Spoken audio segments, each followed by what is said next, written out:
that intro music. It's 4 o'clock on a Monday, and you know what that means, don't you? It's time for another exciting episode of Taxi TV Live. Woohoo! This week, starring special guest stars, the usual suspects. Which in plain English means Nate and Kaelie Highfield and Rob Chiarelli. Yeah, baby. I don't think they call it that anymore, Michael. I think I got cut from the marquee, and it's just the Highfields now. No. Well, I called hello, everybody. Let me say hello to the folks in the chat room. Hello, Lane Bellin, Nancy Cattell, Dave Friedland, Gloria Covington, Stephen Fetton, Darren Fletcher, Al Monaro, Cass McKenty, Brad Roseborough, Carl Wittersbach, Martin Gravel, Dan Weber, I think I said that already, Sherry, Marcus Milano, Music Mike, Andre Stepanian, Adriana Lisette. Okay, that's as much as I can do in the name department. Hello, everybody in the chat room. Hello to our special guest. Did you say Gwen Stefani's in the chat room? That's awesome. Yeah, that's what I said, Gwen Stefani. That's exactly right, Rob. Oh, man. Are you guys getting this? Yeah, you guys are. Somebody said, hey, Highfields. Hey, right. You see what I mean? You see how it is? All right. So I'm excited today. I mean, you guys know the Highfields from the Road Rally. You know Rob Chiarelli from the Road Rally. I've wanted to have Nate and Kaelie on the show for quite some time and just haven't gotten around to it. We wanted to do this video and have them on a split screen with me. Unfortunately, the internet out where they live, because they live out in the jungle somewhere, their bandwidth is not that great. Actually, they live on the edge of the mountains in Southern California.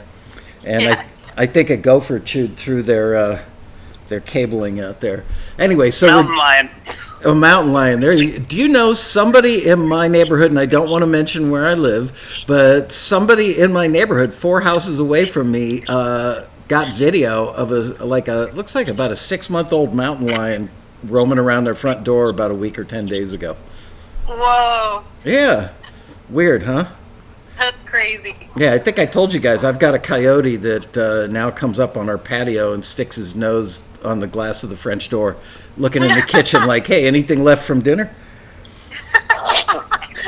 But the gophers have all been relocated, so that's good. Haven't had a gopher sighting now in 4 days, so life is returning to normal.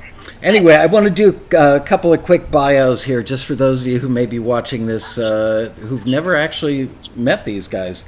So Nate Highfield is the former lead singer of the band The Good Cheer, and he met Kaelie, formerly of Evan Brightly, that's hard to say, while on the bumpy road of an indie tour. That was the first indie tour that had a bumpy road, right? Yep. The two became fast friends and soon after joined forces in life and in music. And the Highfields began.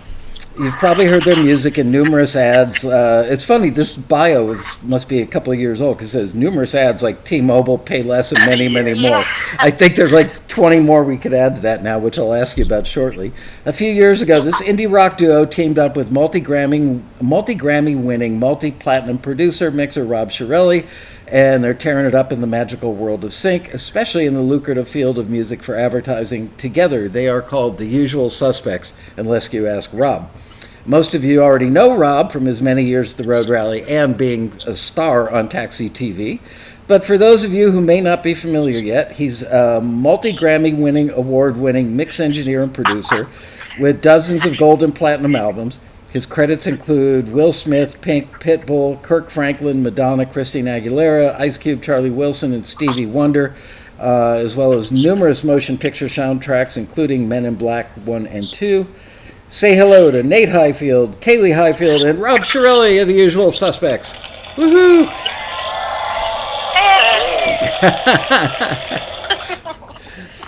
All right. Oh my God! How do you follow that? Well, doesn't it make you feel important when you have thousands of people clapping for you, Rob? Okay, so years ago, how many years has it been now? 8 or 10 years since that fateful day when you called me up and said, hey, can you join me for lunch with Nate and Kaelie? And I think that they were taxi members and they weren't getting forwards, and you just wanted me to give them a little advice. Was that like 8 or 10 years ago already? Yeah, at least 8. About 8, I'd say. Yeah. Wow. So I joined them for lunch, and Rob just basically wanted me to give them some pointers about writing for sync. I told them to go after advertising stuff because I thought their sound worked really well for that format. I also told them to study what former One Republic member Tim Myers was doing because he was incredibly hot in the advertising world at the time, and for all I know, he may still be. And for the first time in my life, somebody actually listened to my advice and acted on it. And I'm telling you, nobody ever listens but you guys. Certainly not my kids. Wait a second. That is not true. Hold the horses. You told me around 2003 to start, thinking about the sync stuff. Yeah. And I did listen to you. It took me 10 years, but I did listen. Well, I know, but when I said you guys, I meant the three of you, Rob. Oh. I thought you said that nobody ever listens to you. Well, that's true, except you guys. I point out that I did listen to you. It did take 10 years, but I did listen to you. Thank you. I appreciate that. And they didn't give it a half-baked effort. A lot of people are like, yeah, that sounds like a cool idea, and they give it a little shot, and nothing happens, and then they bow out. These guys gave it everything they had. They were, I would say, even though I didn't see them all the time or have as much interaction with them, certainly as Rob does, I think it's safe to say that they just put everything they had into it, and it's worked out really, really well for them. And I can't think of anybody of the three of them that I think is more deserving. But so let's just get on with it and get right to the point, which is I want you guys, some of the first few questions are reminiscent of stuff that I asked you on stage at last year's Road Rally. Tell the story about the song that kept getting rejected, because it's a great lesson. Well, there's another chapter to that story we can actually maybe add to it today, but go ahead. Oh, yeah. The Highfields will tell that story. It's a good one. It started off as a brief, and we went after it, and we loved the song that resulted from it. And we turned it in, and it got rejected right away. Not rejected just from the ad or whatever. Rejected from the company that we sent it to. Mm-hmm. They said they didn't even want it to shop it or anything like that. Yeah. Wow. Okay. So it was like. So that was not just a rejection. That was like a rejection, and you get the boot, you get kicked out of the door. They send you out head first. Like it was the whole thing, Right. That's funny. So then, what happened after that? I don't know what happened after that. Yeah, we shopped it around. Yeah, we shopped it around, and we found someone who was into it, Mm-hmm. and then nothing really happened. Yeah, I feel like it was a little while. Like it kind of just laid low for a while. For maybe 2 years. Yeah. Even though we all really liked it, we all kind of felt really good about that song. It just didn't hit right away. Nothing really happened super fast. Yeah, it was about 2 years, and then out of nowhere and for no apparent reason, it just started getting used in many, many things, to our surprise.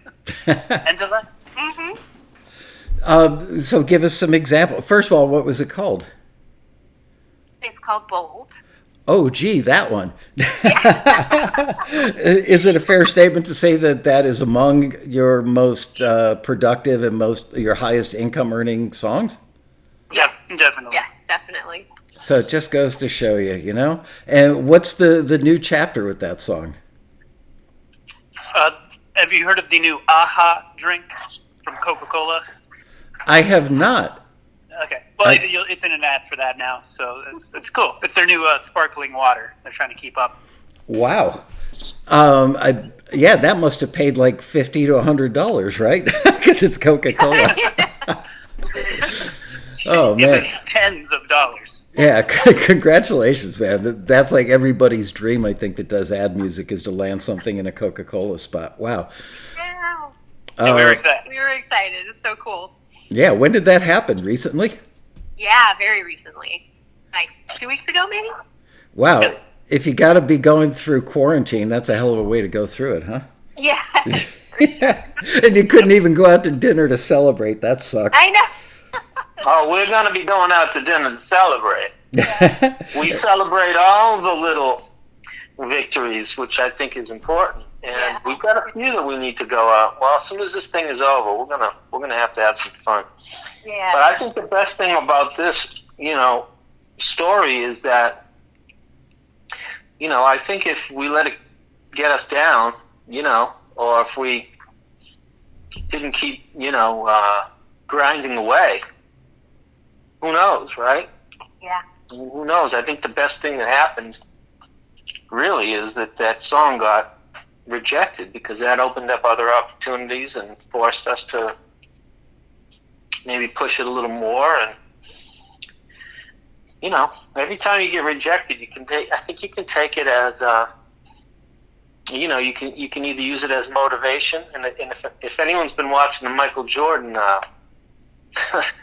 the special on ESPN, any sports fans out there, that's a great thing to check out. And he said it pretty well. Every time that he lost, he just said it's not his time. You got to get better. He has to keep improving his skills. And I think that's one thing to take away from the rejection, is to just one opinion.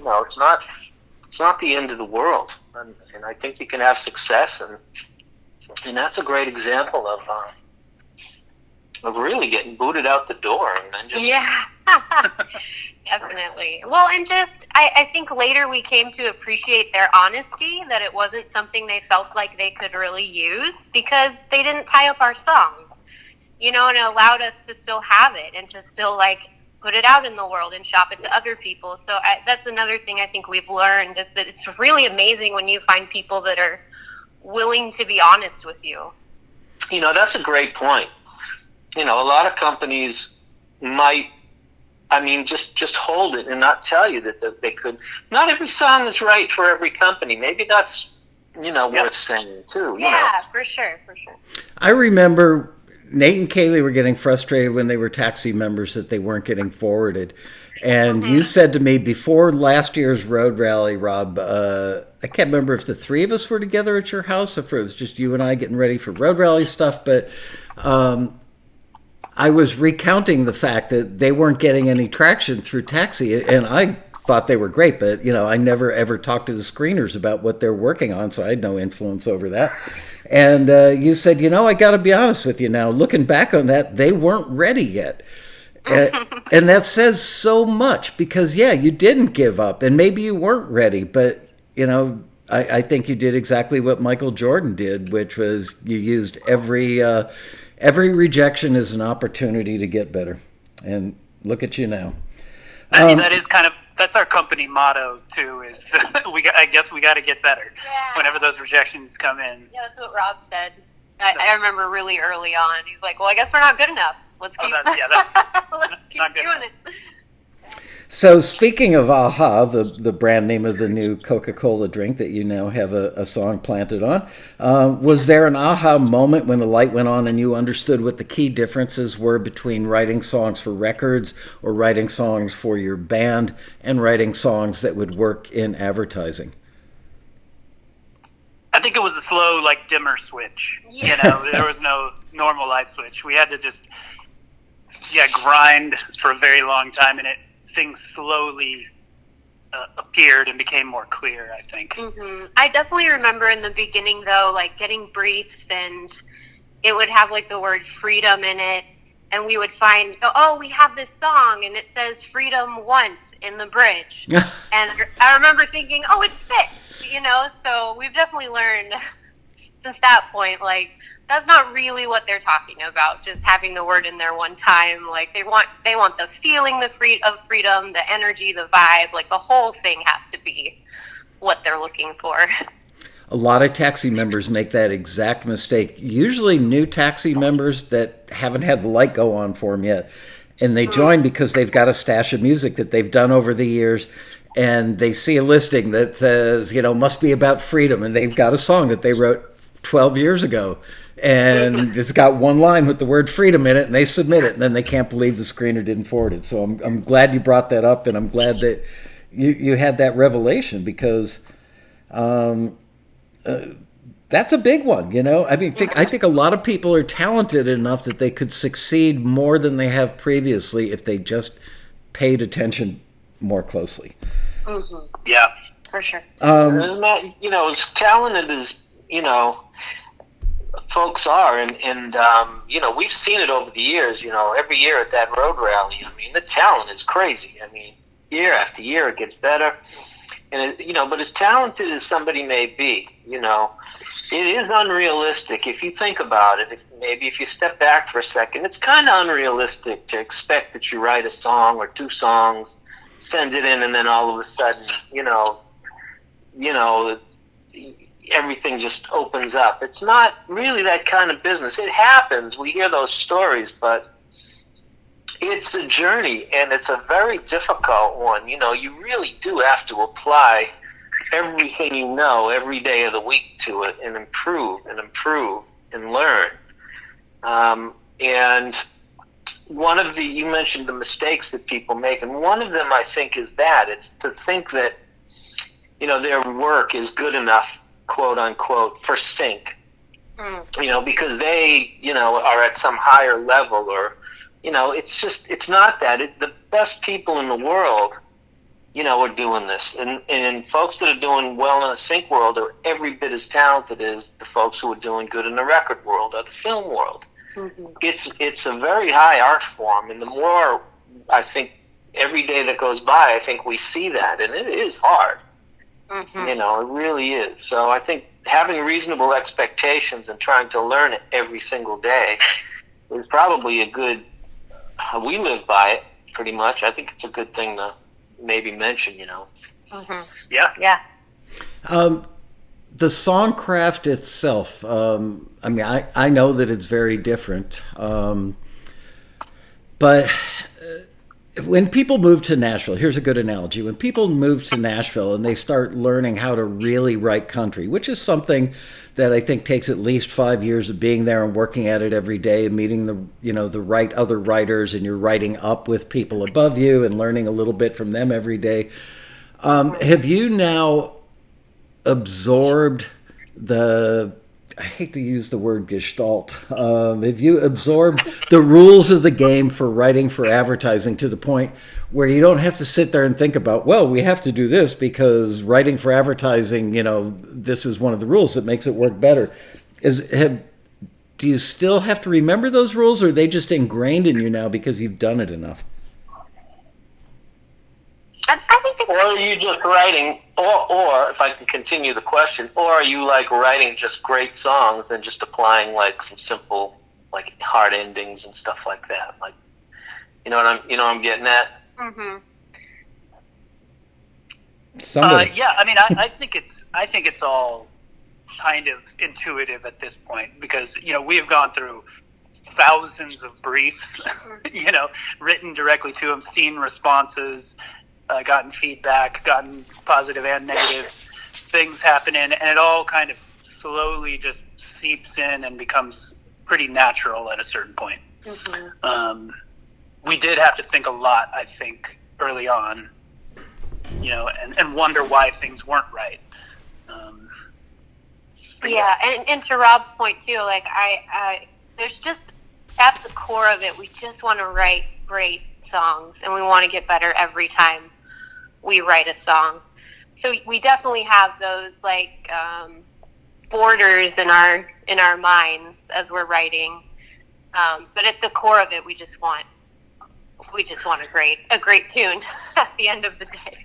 Yeah. How do you pick your style for a particular brief or a particular spot? Do you usually get direction on a genre, or do you think about what the product is, who might be buying it, what the demographic is? Yeah. How do you decide if you're going to do like, a contemporary R&B style or an indie pop thing or an indie rock thing or a singer-songwriter thing? What influences that decision? Well, it's usually in the briefs. And if it isn't in the brief, I think we've just written to so many and tried our hand at so many things that we really know where we fit. We know what we can do well. We have production models that we love. So we tend to lean on those pretty heavily. But we'll still try stuff that comes in to just see how far we can stretch ourselves as well, I think. Yeah. Typically, we're not doing hip hop or R&B or whatever. That's not, we're not great at that. Okay. Do you ever? I don't know. I think there's been some pretty good ones, but that your point is real. Knowing where your strengths are, right? Yeah. Yeah. Exactly. And by the way, just so you guys know, Nate and Kaelie and Rob, I'm not playing any music on this show because I didn't want to cause any problems with YouTube, but I did send out a link to one of your pages that had, most of your relatively current stuff on there. So people that are watching the show today, many of them have heard the music, and we'll make sure to include that link in the comment section and in the description below the video when the show is over. Do you guys ever create a song and when it's done or nearly done, go back to the drawing board and go, yeah, you know what? This is really well done, but it's not what we should have done, and just start it all over? I would say it's not usually this is well done. It's like, no, this isn't working, and we're banging our heads against the wall. It's like often we know what we should do, and we don't want to, but we do it anyway. So it's like, that's just not working. We have to recut that whole thing or just redo the entire track or rewrite the whole chorus. And those are painful moments because you thought you were going down the right road, but you gotta let it happen. That's like being in a 6-month relationship with the person you thought was going to be the one. And then when it comes time to pull the trigger and go to the next level, you go, oh, crap. Nah, not so fast. You say silly things like, oh, I put so much time into this. But time doesn't matter. Is it good or is it not? Yeah. That's all it is. Right. That's a great point. I don't think anybody has ever made that statement on the stage at the Road Rally or in the show, so I want to repeat that, which is, you can't look at it from a time investment, that doesn't dictate the quality or the rightness of it, right?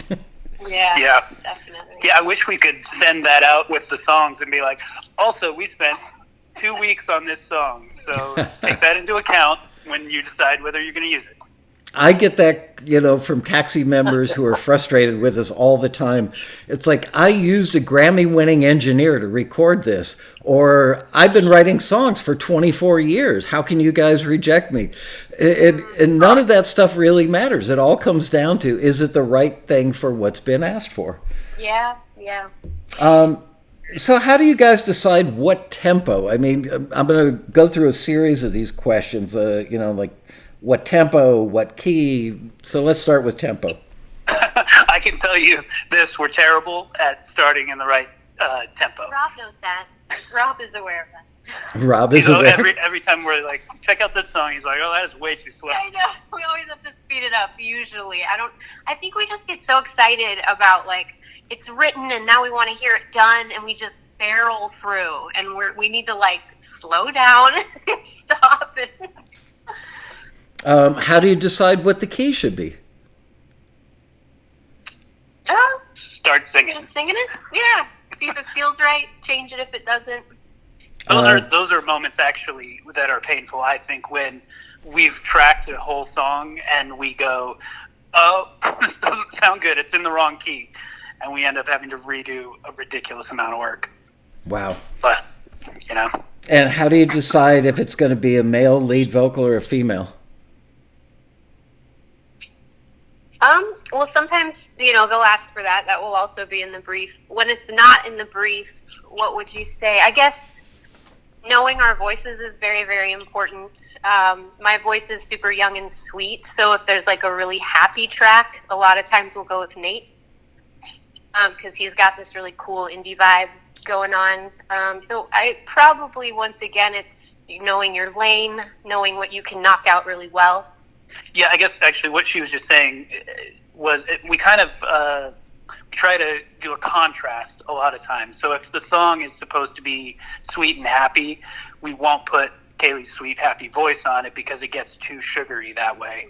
And I'll sing it, and vice versa. If it's a more intense thing, sometimes we can find a middle ground by putting her voice on it because it softens something, and my voice might make it too harsh. Have you noticed any anecdotal evidence that the advertising industry prefers one gender over another for their vocals? I feel like it's female generally, but I that's just anecdotal. So. Right. Yeah, I don't think anybody's ever done an actual survey, but I'm curious. I would tend to agree with you. I pay far too much attention to details like that when it comes to music on television, and I've noticed that. Although I did see somewhere around probably 2011 through 2015, felt like there were a lot of male vocals with group unison chants in the background influenced by acts of that day, but I think it's gone back to primarily, or like 70% female, 30% male, probably because of what the pop record market is doing. Just a guess. Yeah, I think so. Yeah, that feels right. Yeah. I noticed that so much of your music is kind of irresistibly beat driven and very punchy versus pretty and strummy. Is that your natural sound and that's just what comes out, or is that something that you've found gets the best response from people, so you've learned to combine what you're good at with delivering what they seem to like? How did that I don't know how to describe it, but you do stuff that's punchy. Even if it's like guitar driven stuff, it still has a lot of rhythmic punch. I mean, Rob could make anything punch too, so that's one piece of it. That's true. I think that's our natural inclination. Mm-hmm. Just very rhythmic. I listened to too much punk and hip hop when I was a kid. I think it's all rhythm. Yeah. Rob, do you ever have to tell them, guys, this is like too wimpy and not punchy enough? I never have to say anything like that. I can never remember. I think these guys, their instincts are great, and we think we hear things in a similar way, Yeah. And we each have like complementary skills, so yeah. Oh, these guys, they're right on the money, In terms of writing and production, it's killing. If you had to describe a forte that each one of you has, what would you say?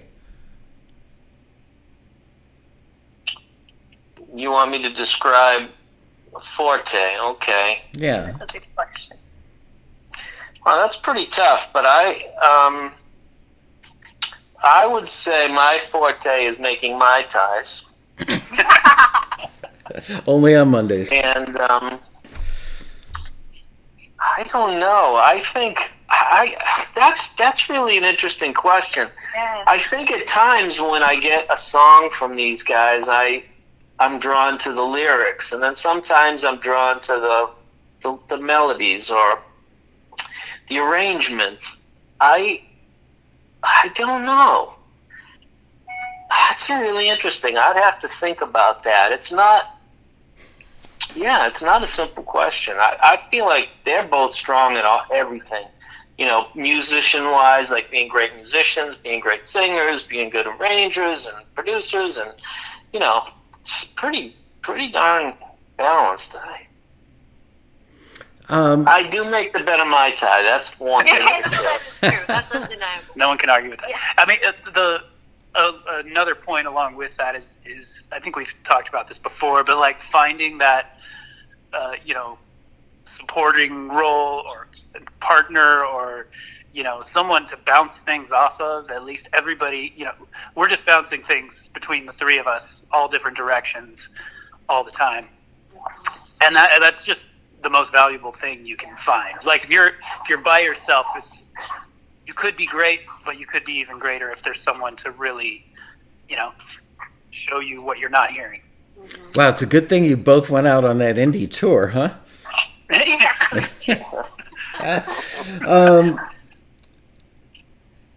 Would it be fair to say that most of your songs are indie rock, indie pop, or maybe even pop rock? Yeah. Yeah, probably. Yeah, that makes sense. All right, and I'd say it's influenced by that. Yeah. say I again, think Rob, they're- you're breaking up a little. I'd say it's influenced. Those are influences that are, I think easy to hear in their writing and production. Mm-hmm. So I guess the question is, have you gone that way stylistically in your choice of genres because it works best for you, works best for your clients? Or again, is it because it's what you're naturally inclined to do, even if you weren't making ad music? I'd say that's probably my natural leaning. I think you would say that. Yeah, definitely. You Okay. got to be true to yourself and what your own thing is. I mean, it takes years to develop it and to find it, right? But people, I get a similar sort of question. I've been asked for many years, what do you think you do best? And what is your sound, And things like that. I feel like, what we're trying to do is serve the song, if you're a producer or a mixer, and serve whatever the artistic direction is, and I think that, you have to, people at a certain point get hired for their taste, in that respect, right? And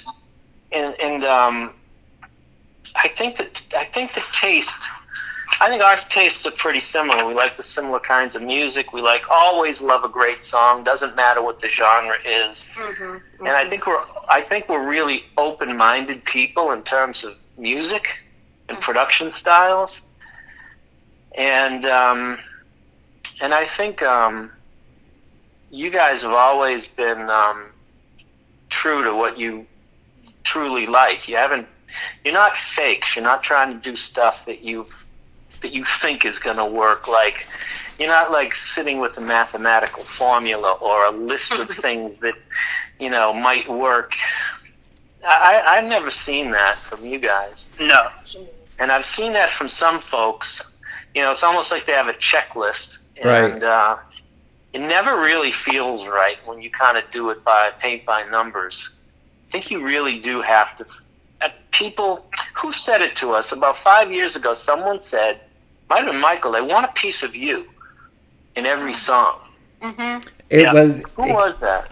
I can't remember. I can't remember now, but I totally remember that statement. Yeah, it was really good advice. Might It was have been probably me. Mav or somebody said it. I was probably telling you the story. One of my mentors, I'm skipping to something like on page 5 here, but one of my mentors once said to me, faking authenticity is like faking an orgasm. You can do it, but most people can tell. So, and my question to that was, do you have any advice on how to cultivate and or be authentically authentic? Because you're absolutely right. This is something I get. I moderate panels, at the Road Rally every year. I moderate panels at the Hawaii Songwriters Festival. Almost all of my industry friends or colleagues, the word authenticity comes up a lot, and that's happened more and more over the last 3 or 4 years, especially in advertising music, to the point where the ad agencies actually want to know, is this, a studio act that made this song, or is this like a real band? So bands have gone out, or people like yourselves have put out stuff as artists just to show, hey, we actually are artists. How do you develop authenticity? Is something, I know you've got to, just let your authenticity shine through, but is there any way that people who find themselves painting by numbers can cultivate their own authenticity? I think we went. So I remember as a teenager, it was just I had to be the most authentic you could possibly be, as awful as it sounded, whatever I was doing. But and then went through years of trying. Eventually learned about licensing and thought, well, that's an easy thing to do. Make some silly, cheesy music, and I'll make a bunch of money. Right. And I started, and that was like the approach, the mindset I started with, and all of the stuff we did was just kind of garbage at that point. Yeah. Like, it wasn't. We knew it was inauthentic. We were going into it expecting it to be that way, Right. because we didn't respect it or anything, and of course it didn't work. And we had to slowly. I think our general thing is that we don't ever want to write anything that we couldn't find ourselves in. You know, there's no lyric we would write that we don't believe in. Right. And if we can't find that spot where we believe in it and can write it from our actual experience and perspective, we don't really write the song usually. Mm-hmm. And if we do, it doesn't turn out. Yeah. Yeah, if you think the song, you said this a bunch, if you think the song sucks, then so is everybody else, you know? Exactly. And who wants to listen to inauthentic music? Yeah. You know, that's not why any of us are doing music.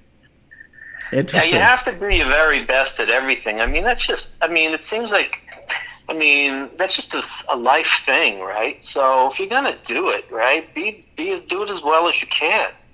Mm-hmm. And I think that a lot of the music I've worked with, so many years of making music, many records, I think were, less than, perfect, right? So I get stuff, I work on it, but I think each time I got to put, I try to put the same effort and energy in, and every time I work on something that strikes me as not good, or not, I don't want to say good, but, it's not quite there, let's say, I end up the better for it, because it causes me to dig deeper to make the most of it. And I think, with songs that, everybody puts their thing, their everything they can into it if they're doing it right. And oftentimes, you don't, it's just like talking on this call. Maybe not every word is, I'm not articulating everything perfectly. Well, it's the same with songwriting. You don't always communicate exactly what, you just do your best that you can, mm-hmm. and try to improve it every day. And sometimes I think we fall short all the time, right? Mm-hmm. Yeah. Yeah. And then, a couple of days ago we had a song, the tempo was wrong, I wanted the lyrics to be double time, and, mm-hmm. And then before we got on this call, there was a quick rush to get something done, and, there's all of these things that interfere in the creative process. And, because it's not an unlimited time that we have to do things, Yeah. And I think people forget that you do have to complete the work. You have to complete the song. You have to do the best you can in the time that you have. Sometimes you might have a week. Sometimes it might be an hour. Today it was about 40 minutes. Well, let's. And sorry, I did want to cut you off, but you're. How good can you do it in a short amount of time, and how much can you really pour into it in a short amount of time? That was actually the topic of my next question. I'm going to modify it slightly because of what you've just said, but the professionalism aspect. There is no hand-holding in ad music. Not somebody's going to call you up and go, wow, we really like that demo. You've got to deliver something that makes them fall on their butt and fall in love with it, and you've got to meet a deadline. And how important are things like meeting deadlines, following the brief, all those little data points, if you will, or connecting points, I guess is a better way to look at it. How important are those acts of professionalism and the overall formula of success with ad music? Very critical. Deadline. If you don't meet the deadline, there isn't anything. Yeah, there's nothing to do. Yeah. So, yeah. You have to be professional at all times. You know this. You asked a great question, and we've done a number of different taxi seminars where this becomes a central question.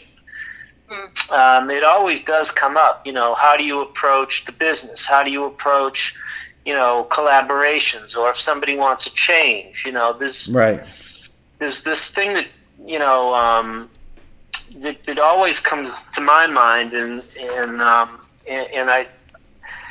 like a song or don't like a song, be professional about it. Yeah. If there's a change that's needed, be professional about it. If someone can't afford maybe what you want for the song, well, be professional about it.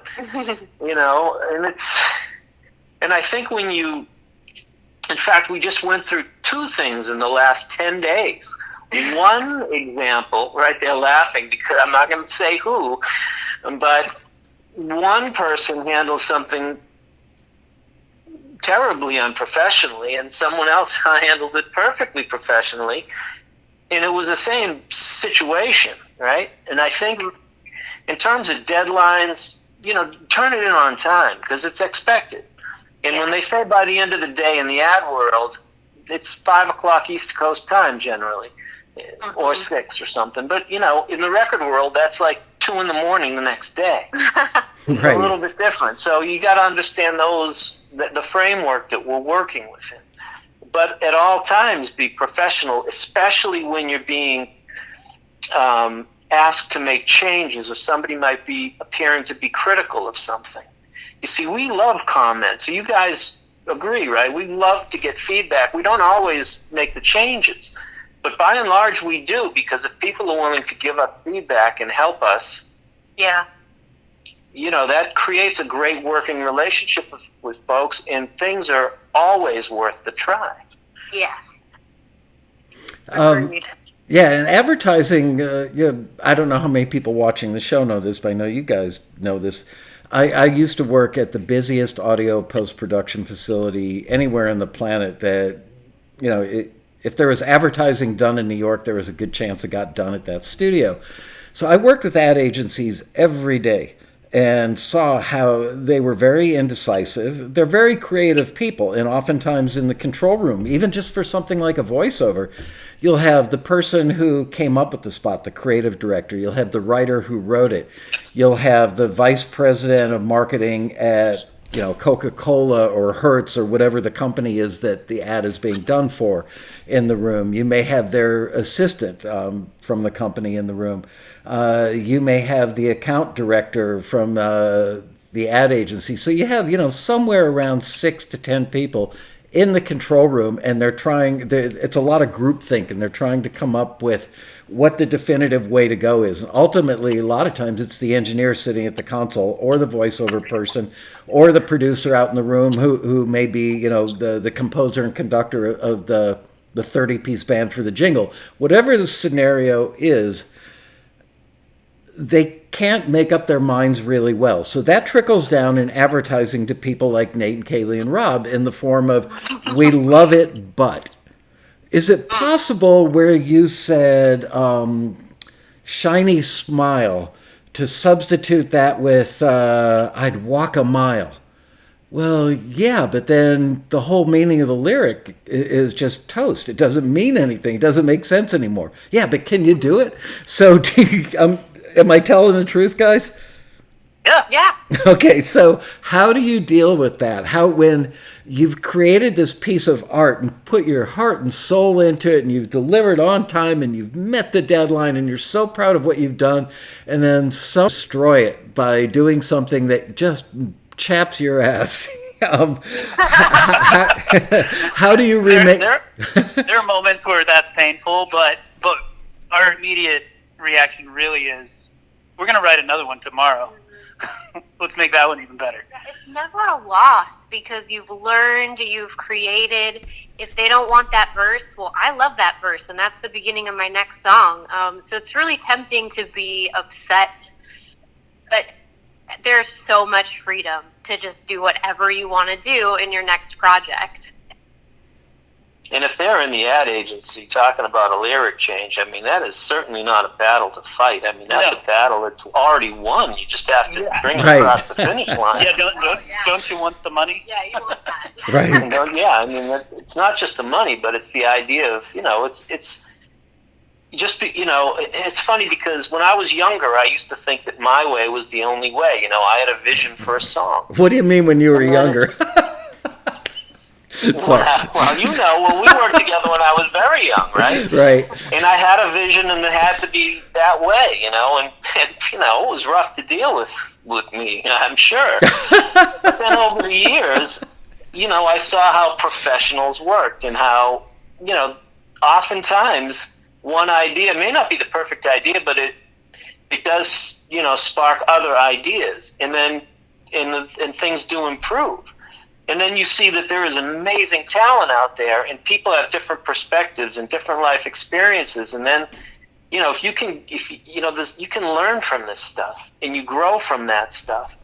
If, in the way I could say it is, if who in the room, and I've said this at Taxi, there were times when I'm in the room with Will Smith, and he has a suggestion. I mean, what am I going to tell him? No. I'm not going to say no. We're going to try it, right? Right. So apply that thing to everybody you work with. Mm-hmm. The young artist, the medium-sized, or the big one. Just apply the same standard to everybody. The ad agency guy, the person that's pitching the song, the management, the whoever, give it a try. It's not that hard. It takes one thing I've learned is it's way harder to argue it. Just do it. Yeah. Oh, people will decide. It's really easy. That should go on a monument. I learned that 30 years ago. That should go on a monument in Washington, D.C. Like they should build something next to the Lincoln Memorial and engraved on the front step, it's way harder to argue it. Just do it. Yes. I love that. That's almost as good as you can fake an orgasm, but most people will know it. Rob, are there any key differences? Because a lot of our people are obviously homebound engineer producers of their own stuff, and they really relish engineering advice. They love when you're on the show talking about this stuff. So are there any key differences that you find in engineering, mixing, or production for music that ends up in TV commercials versus making records? And there may not be. I don't know. I'm literally asking this. No fade outs for TV and film. Right. Well, for advertising, there's no fade outs. Yeah.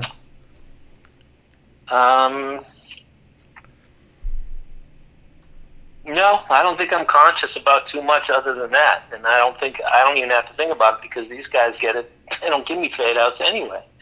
Right.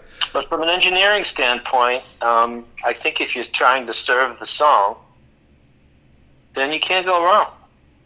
That's a rhyme. That's a bit of a rhyme. I like that. There you go. If you serve the song, you can't go wrong. Do you have any rules that seem to apply to like vocals up, vocals down, instruments that you avoid, a lot of hi-hat should be avoided, anything like that?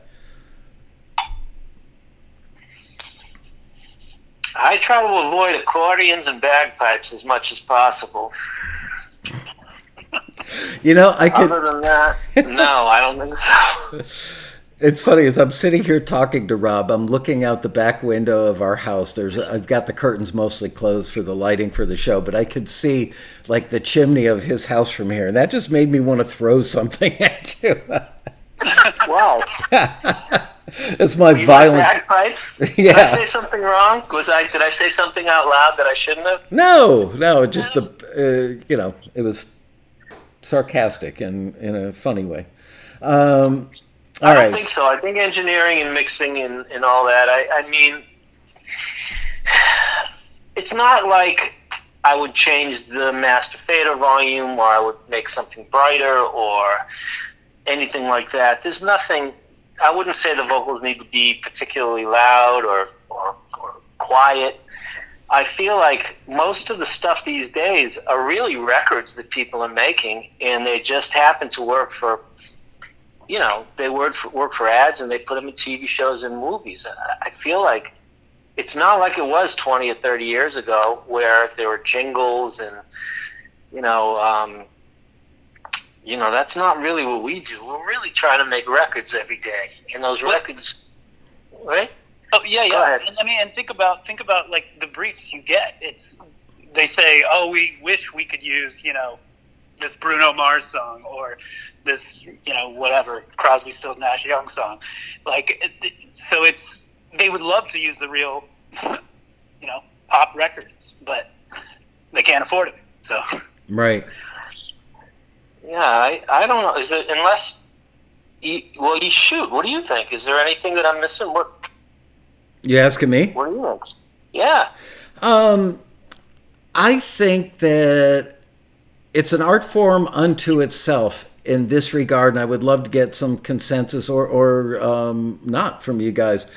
I think it's like writing songs for records. It's like engineering, mixing, and producing songs for records. However, you have to be conscious of certain things, like keeping the vocal phrases really short, really punchy, and really catchy, and maybe even strategizing where they go, like in the chorus, because a commercial's 30 seconds.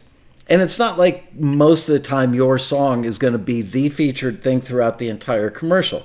There's liable to be dialogue, there's liable to be voiceover, and the editor who is cutting the spot is going to take your song and maybe just start it right after the dialogue drops out, so maybe you have to be more conscious. Are you? Do you need to be more conscious of things like, wow, we should save the hook for like the third or fourth line in the chorus?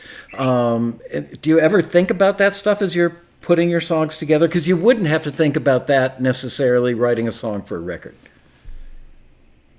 Yeah, I think that's true. Yeah, definitely. I think we think about, the placement of the hook, the line going into the hook, like what might they hear as that drops in, because sometimes they need that to set up the scene. What's the first line in the song? That's important. But yeah, I definitely think you do need to think about those things. And short, obviously, like you said, too, it just gives you an advantage. They might be able to fit something in more wordy, but the likelihood is they want to make one point. Whenever they use our bold song, they use one line. We go big, we go bold. And right. That's it. We pretty much don't hear any of the rest of the song. That's exactly my point. Is while Rob was making the point, hey, we're basically making records here. I think that's the differentiating factor, is that it's a 30-second window that you've got at best, and it's more than likely a 5-second window where it's going to be an instrumental version of your song until the voiceover drops out and they pump up, we go bold. That's the nature of the beast. Yeah, for sure. I would also say that if we want to say more, we don't necessarily shy away from it. Like, we'll write the chorus that feels good to us, but we will always be very intentional about putting in that section that is more instrumental, maybe has more ahs, maybe just says one word. Like, we'll make sure that that's in there at some point. Maybe it's a bridge or a post-chorus, or maybe that's how we get into the song. But it doesn't stop us from writing more necessarily. Got it. And do you write 3 to 4 minute songs like you would for radio, or do you tend to write shorter stuff? Our natural inclination is about 2.5 to 3 minutes. Okay. And we would do that probably regardless of anything. Right. That's just kind of, it always feels like the right amount of time. It's funny, I find myself still talking about writing for radio. Obviously, I don't mean only for radio, but I'm old. What can I say? Is it true that you guys wrote the My Pillow jingle? I wish.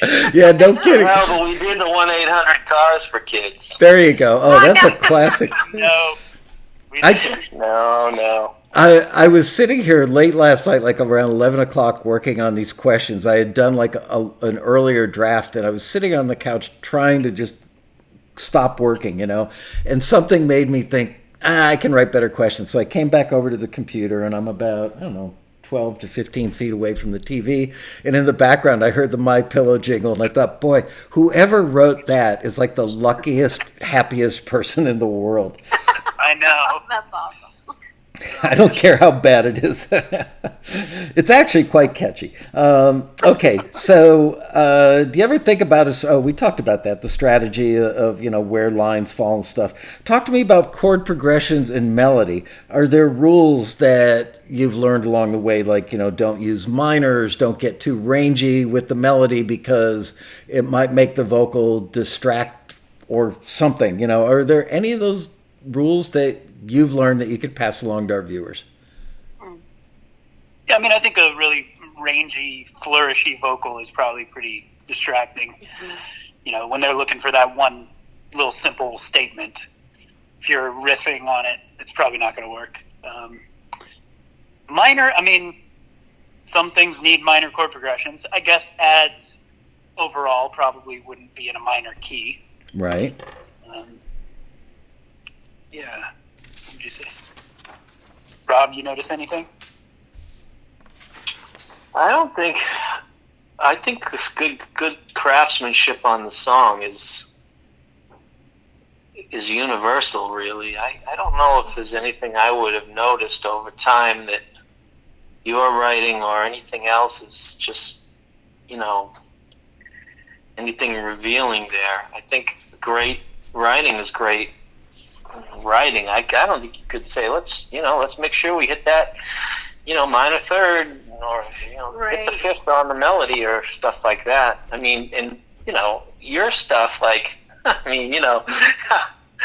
the other day we're on the phone and we're talking about the song for, our girl, and, and here's, Kaelie singing the song, and it's like up in the stratosphere, and it's like, man, I don't think we, that's a pretty rangy song, well, let's try another one. Then we find another one where we think the range is like this simple pentatonic scale, and it's like, well, that was still too complicated, It's, I don't know. I think if you write if it's a well-written song and the melody is good and it feels right, it's what it feels like, isn't it? That's what it is. Yeah. Someone once said, if you serve the song, you can't go wrong. That's correct. If you serve the song, you can't go wrong. I'd like to... I don't know. That guy, who was that handsome guy? I'd like to add an addendum to that. If the song serves the picture, you're even better off. Yeah, it's true. And it sounds like you guys, like your overall approach is, serve the song, can't go wrong. But it sounds like you've kind of grown up over the years. And I don't mean that to sound negative in any way, but you've learned... You've matured into realizing that, yes, it can't just be about us and making the music that we love. We've got to find this middle ground where we make music that we love, that sounds authentic to us, that we can be proud of. But you've learned the rules of serving the picture. So now stuff kind of naturally comes out of you that way, and you get to remain authentic and do what you love and serve the picture. Well, that's exactly right, and that comes back, I think, to that same word as being professional. To do it professionally and to write professionally and doing it for a living, that's a framework there. When I was 17, I didn't have those same, sensibilities, and I think, like Nate said, when he was young, he just did what he wanted to do, and that's part of that process. Right.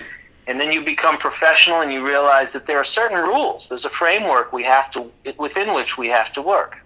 Mm-hmm. Whether it's for Rihanna or, Bruno Mars or Coca-Cola or Target, or Days of Our Lives or whatever. I don't even know if that's still in print, but but each thing, and if I can just get a little off track, the Calloway brothers taught me this very early on, and it never occurred to me, and I don't know why, because it was so obvious. But we were talking about songwriting, and he said that when he would write a song for an artist, if it was Gladys Knight, he would study Gladys. Well, of course, everybody knows who Gladys Knight is, but he'd study her range, the things and where she had been artistically. There'd be a history of music that he could, learn from. And he said the songs that he would write for Gladys are very different songs than he would write for Teddy Pendergrass or Climax or the Midnight Star or The Deal. Different entirely.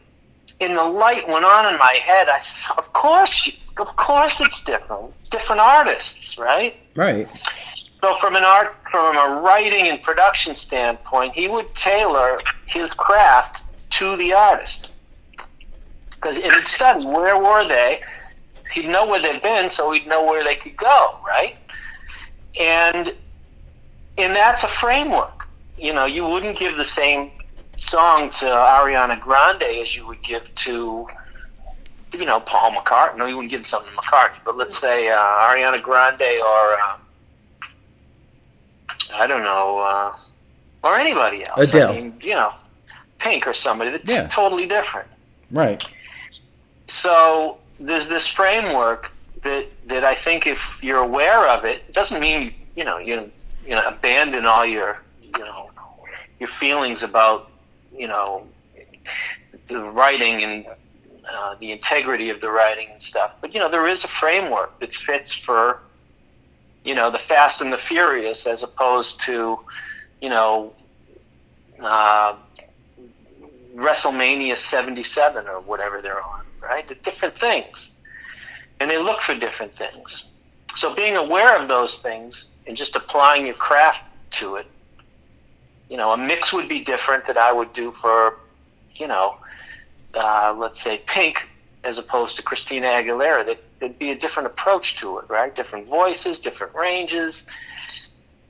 Same with ads, right? Do you guys agree, or am I just rambling on and being No, totally agree. And I think that I mix Kaelie's voice and I sit it in the track a little bit different than Nate's, a little different than, anybody else that I'm working with. Each person has their little thing that identifies them and really works. And when you find those magical things, I think that's part of what fuels the engine, at least mine. I love looking and searching for the little tones and each person's voice that brings out the best in it. And anyway, I'm going off on a wild goose chase there, but that's okay. How long does it take you guys to do a track? Let's say I sent you a brief right now and you went, wow, that's perfect for us. And today's Monday, and I need it by Thursday morning. How long would it take you if you started right now to have something totally finished in hand? Shit, what's today? Monday? You have 4 tracks, at least. Yeah, it's whatever amount of time there is. That's how long we work. Yeah. So it's amazing what you can do under pressure, though. I think I don't know how we get songs done in a couple hours sometimes. Yeah. Because other songs take forever. So. Hold on a second. So the one today was some old song that you had to redo and you had to hustle and change a bunch of stuff because you had this taxi thing that was scheduled, and then you sent it to me and we had to wrap it up, and we were printing the mix while we were on the beginning of this call. Yeah. And Michael knows it. Right. So we were printing it and sending it to you and sending it out while we're on this call. Mm-hmm. And the very first big thing that we ever got, Nate and Kaelie, I think they stayed up all night to do the record, and you did 2 versions of it because it was due in the morning and they only told you about it the night before, right? Something crazy. Yeah, that was crazy. Okay, so how many times a year would you say that something of yours is pitched? What I'm trying to do is find out the percentage for all the people that get depressed every time a song of theirs gets pitched or forwarded to somebody and they never hear anything back. How many times a year would you estimate that your stuff gets pitched, and how many times a year do you land something? Many times a day. Many times a day. It's pitched.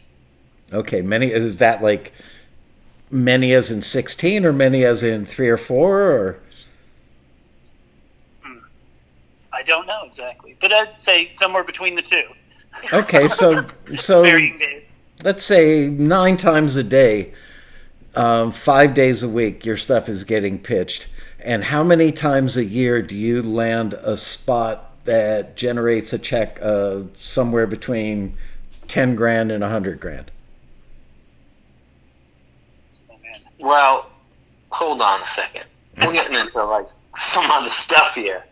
Well, we don't know how often they're pitched because we have quite a few people, right, that pitch the stuff. Right. Well, that's why I was asking. But in terms of, I would say if we talked about songs, I mean, let's talk about that first year. You know how many songs we pitched? 100. And you know how many got placed?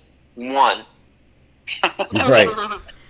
You know, and then the second year was about the same, except that next one was a good one. We got some money for it. You know, there were maybe 3 the second year, and then the third year, I think it's fair to say we had 6 to 10. Mm-hmm. Wow. Right. Yeah. And then from that, you know, I think we met more people, and then some of the older songs people kind of took a look at. Yeah. Yeah. So folks that are starting out, you know, don't get discouraged.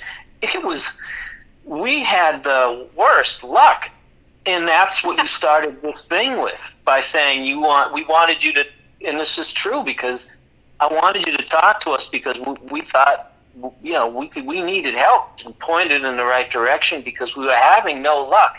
And the folks, by the way, you know, your guys rejected my mixes because they weren't broadcast quality, you know. And I'm like, wow, I gotta, you know, it didn't make me mad. It made me just revisit what it is that we could do to improve. Right. But that was a very difficult first year, and I don't think anybody knows how tough that was, and it is brutal. Yeah. When the seed of doubt gets planted in you, and you just don't know if you're ever going to get it. Mm-hmm. Right? And that, to me, we've talked about this. We know it was hard, you know. And as Nate mentioned earlier, we just want to improve every time and would say, well, I guess we're not ready. You know, we got to keep at it, and we got to keep improving, because rather than placing blame and saying, well, you know, I did everything you said. All right. Well, sometimes you do everything right, and, you know, you still don't get it, you know. You don't get the placement. That's a lot of times.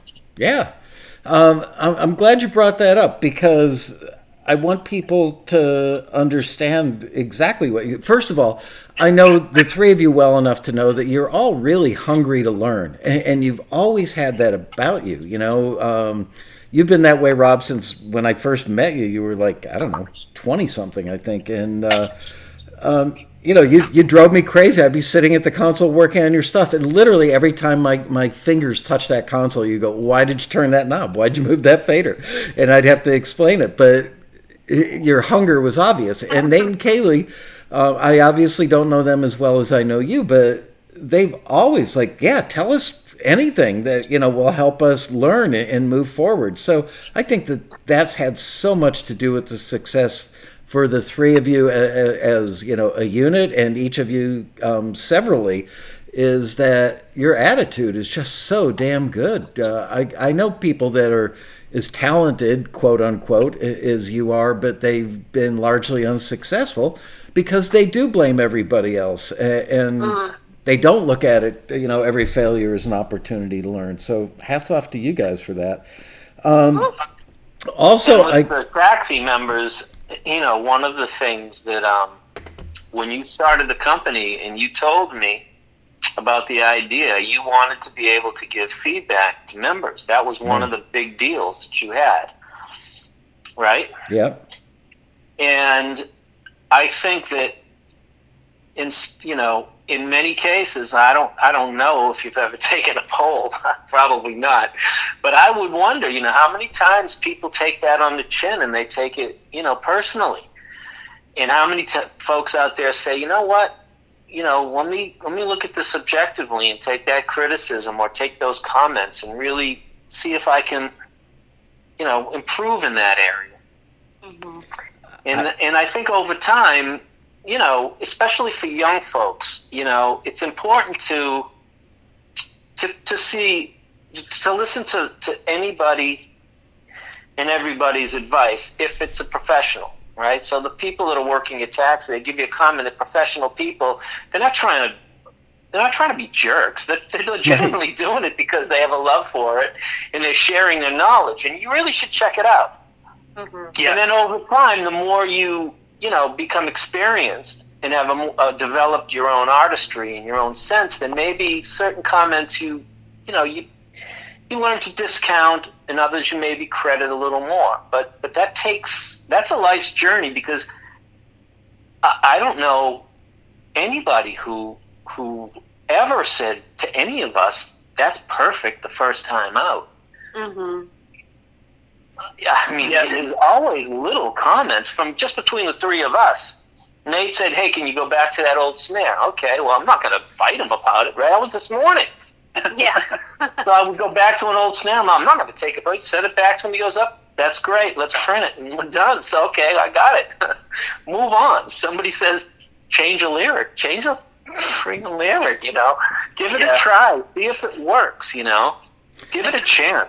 We're talking about being on the authenticity of it all, and if you really put yourself into it, you feel like there's so much on the line when the criticism comes in, and it feels like, well, I put everything of me into this, so they're criticizing me. But really, you're trying to express what is in you. The song is not you; it's an expression, and so it's an opportunity, really, to learn how to be more authentic and to get more of you into it. I think that's great. The answer to Rob's earlier question at the beginning of this little thread we've got going here, Rob said, "I don't know how many of your people listen to the feedback that the taxi screeners give them."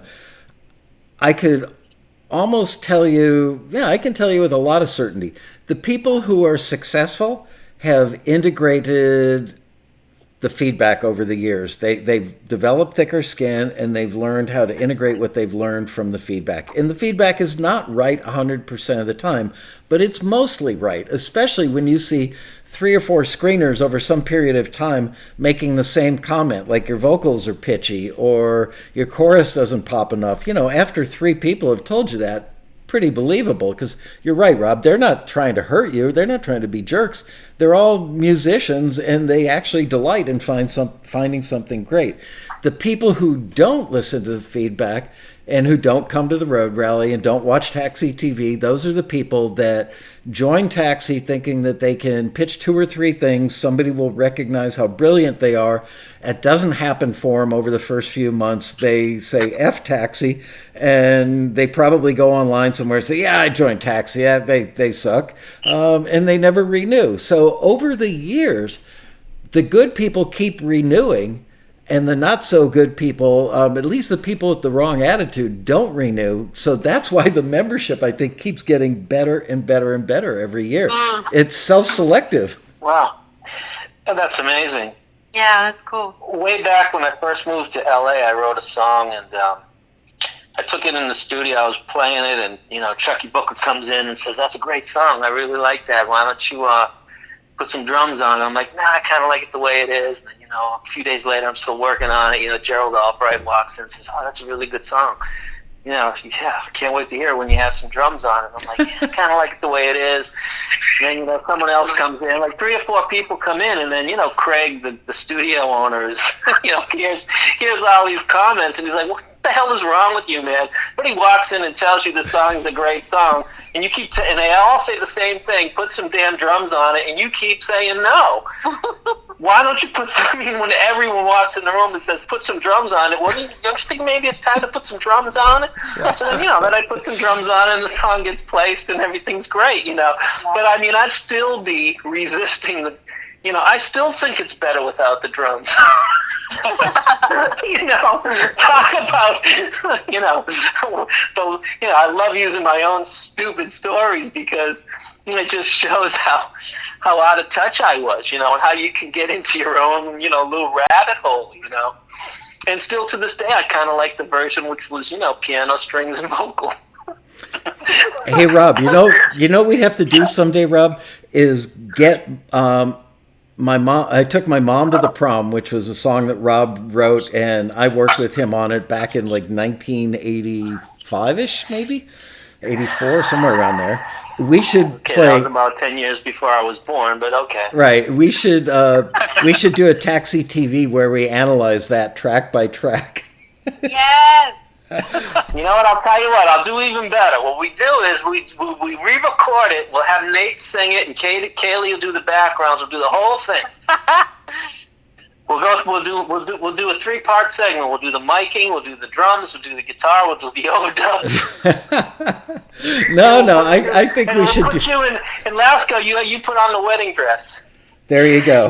You mean the prom dress? Prom dress. Sorry, I'm getting ahead of myself. Oh man. Kaelie, you got to tell the story about your dad. I love that story. I repeat it to friends of mine all the time, even people who don't know you. Oh my gosh. Okay, let me. Oh yeah. So our first placement we ever got was a Vagisil commercial, which is hilarious enough in itself. But it was a huge deal. Like, we'd been working so hard and teaching lessons, and Nate had to give up a lesson to come home and make revisions, and that was about a 20-minute conversation. Like, can we lose $50? Because we really could not lose $50 at the time. But we took the risk, and we got the placement, and it's amazing. And my parents have been along this journey with us the entire time. And I call my dad, and I'm like, we got our first placement. It's like, great, what is it for? It's a Vagisil commercial. He goes, really? Oh, so I'm going out right now. I'm grabbing the keys. I'm going to go buy a ton of it. Does that help you if I stock up on Vagisil? No, but I love that you were about to go buy out an AM/PM of like every single one they had in store. I love that you would do that for me. I'm sure millions of people did that, right? As soon as we all got the word that we should stay at home, when they went out to buy toilet paper and paper towels, exactly. They also stocked up on Vagisil. Oh my God. Should have invested. It was awesome. It was awesome. Have you guys found yourselves to be more or less productive now that you've been forced to stay home? What was that? I don't know if I heard that. Have you guys found yourselves to be more productive or less productive during the quarantine? Oh, the same or more, I would say. We just don't slow down. I mean, so whatever's going on with the world and with the business, you've got to just keep going. You've got to just keep producing and doing your thing and getting better. And like, there's not a reason to stop. Rob? I agree. Same for me. Nate, same for you? Yep.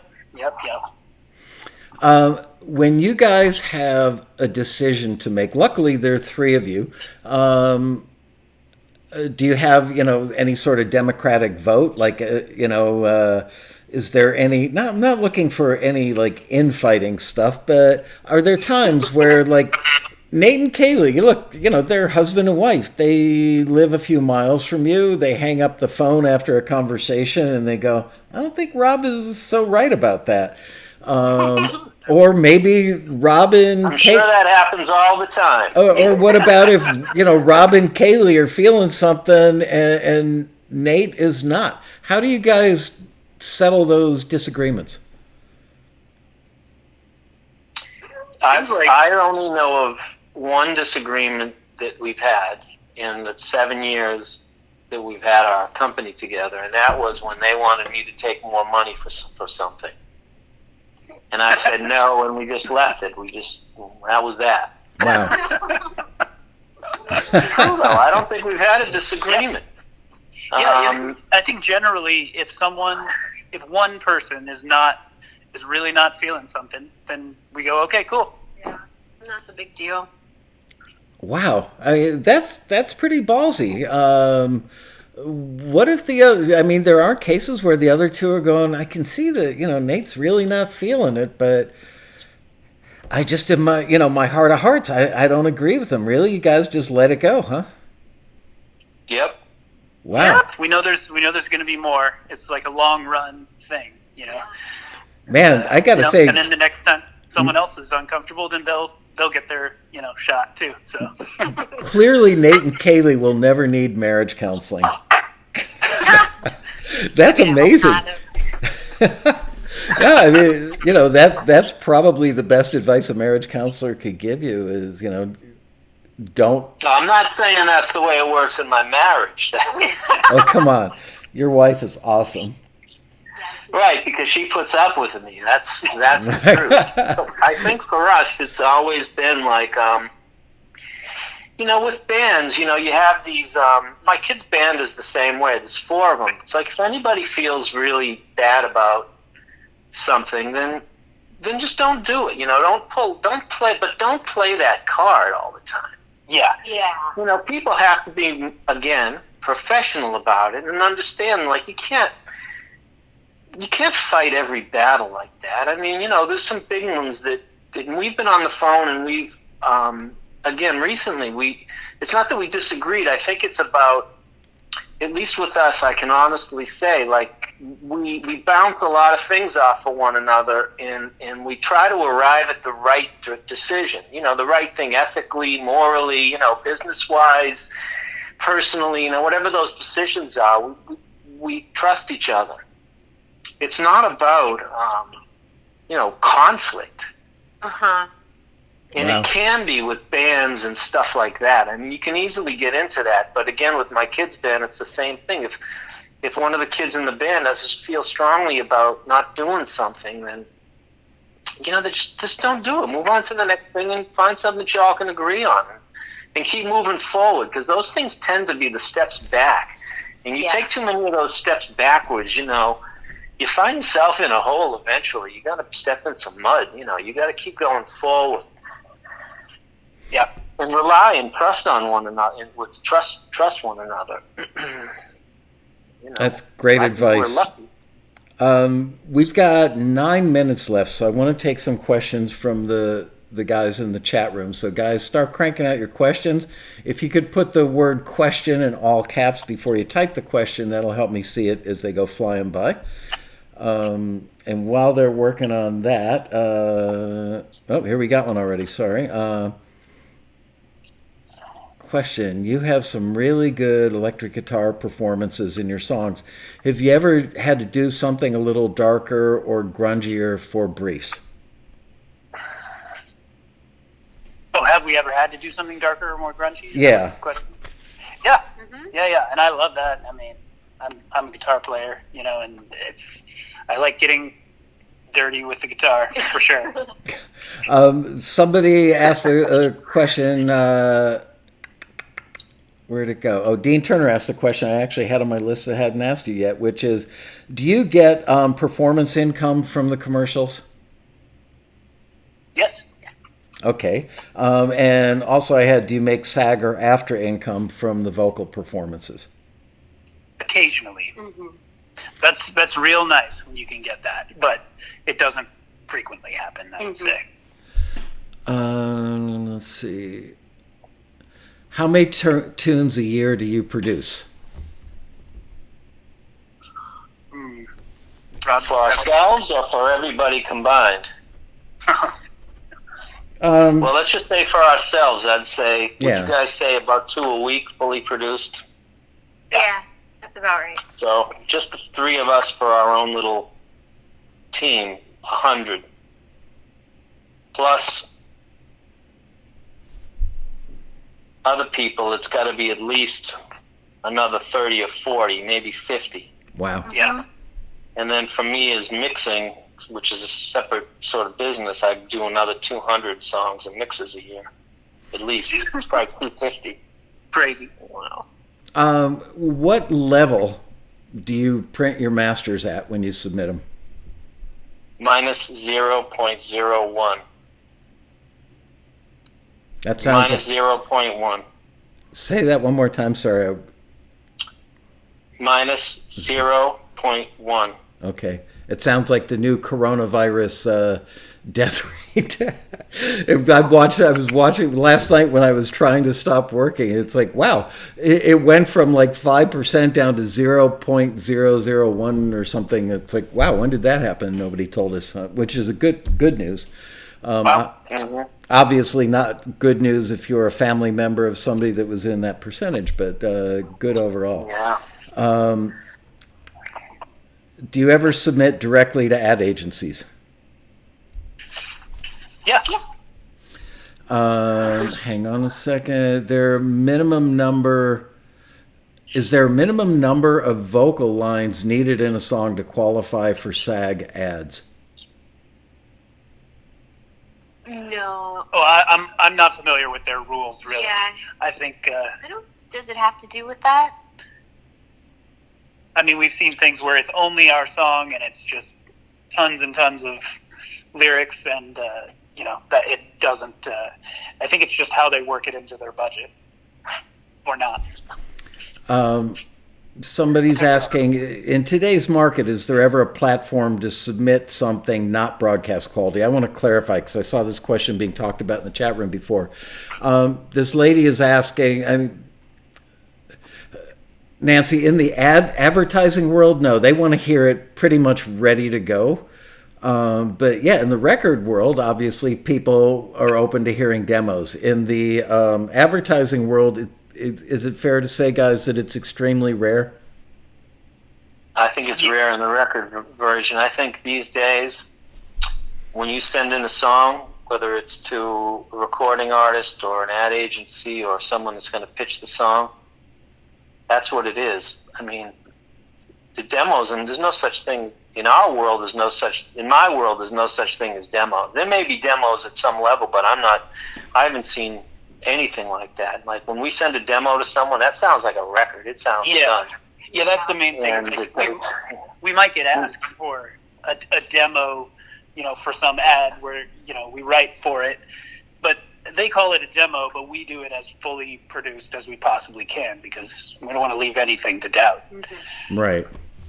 And that's actually a good thing to share, which is that, do it at the highest level that you can. If you're capable of making it sound like a record, then do it. Yeah. Don't do 2 levels of work. Do 1. Be great. Do it as great as you can possibly do it within the time that you have, And we just sent a demo out just a couple of days ago, which got placed, and it was for an artist.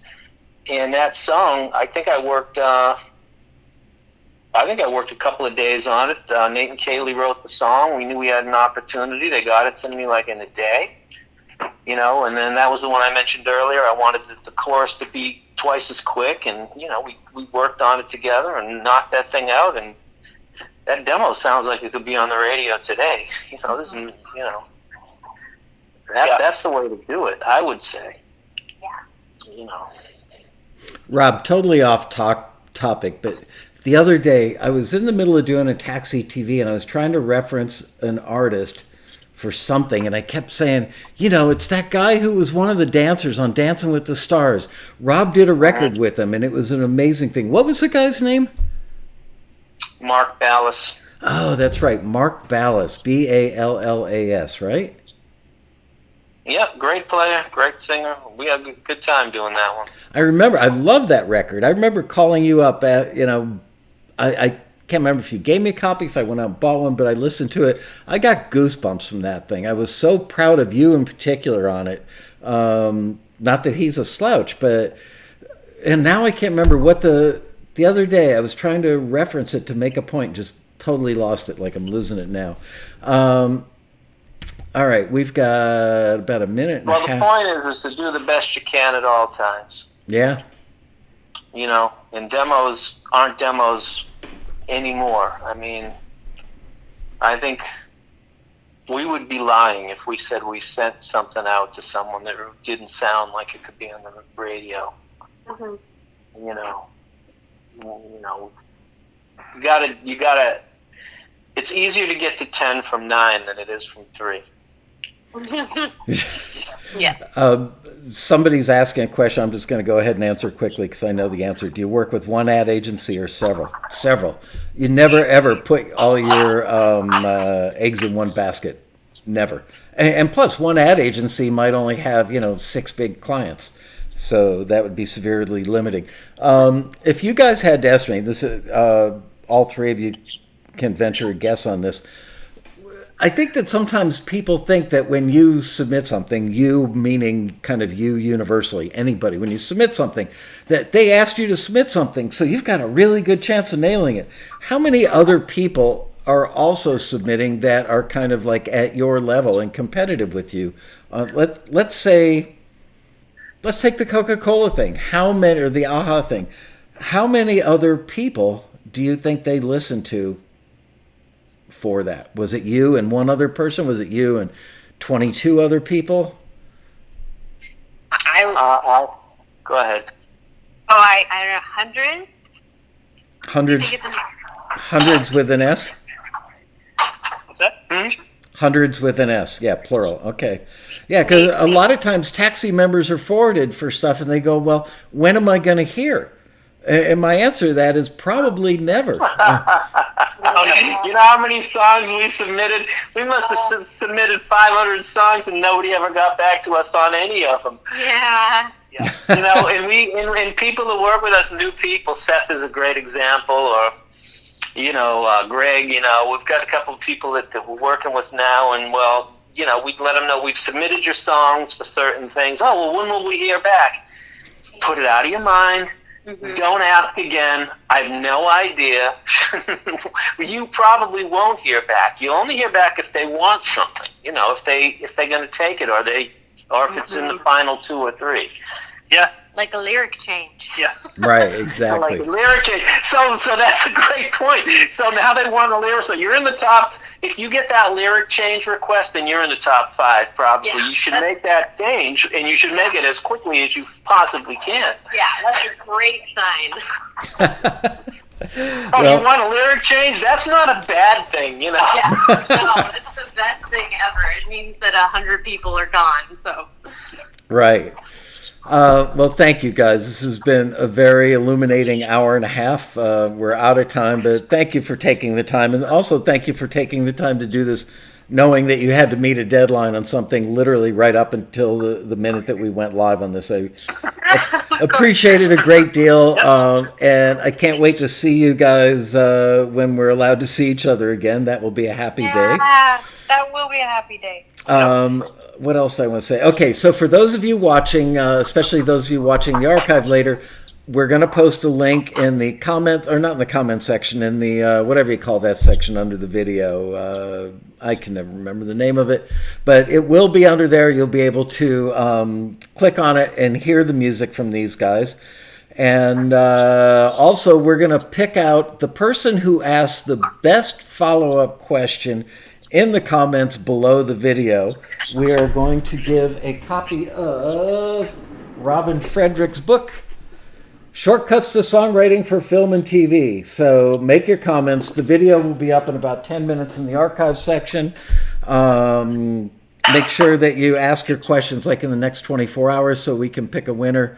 Nate, Kaelie, Rob, thank you guys so much. I can't wait to give you guys all a hug. It's been a while. Yeah, it's been too long. Yeah. Likewise. Thanks for having us. It's always fun. It's always fun. And, you know, I hope everybody, the Taxi family are staying safe and healthy. Yep. All right. Thank you. Thanks, guys. All right. Talk to you soon. Bye. Bye. And there's that lovely theme music, not done by the usual suspects.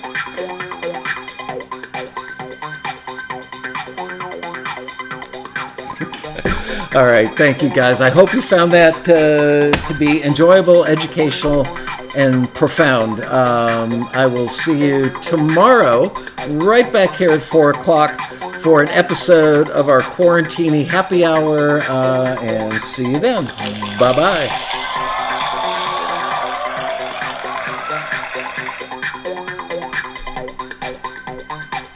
And hit that like button.